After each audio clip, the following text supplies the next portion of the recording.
ভরেই রয়েছে একদম পুরো জঙ্গল। কি অবস্থা!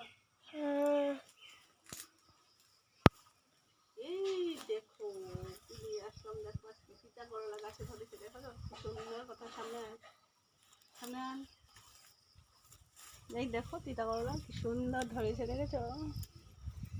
আজকে তোমাকে পারবো ভারী বানাবো। রোদের জন্য কিছু দেখতে পাচ্ছি না। এই দেখো আর একটা কি সুন্দর ঝুলে ঝুলে আছে তিতা করলাগুলো।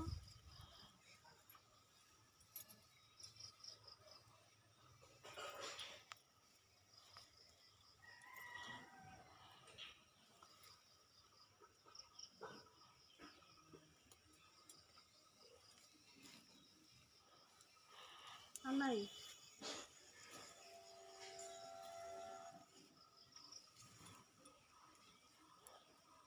যা, আর তো নেই। এখন কি করবো? এতটুকু দিয়ে ভাজি বানাতে হবে, হয়ে যাবে না? দুজন মানুষ চলে যাবে।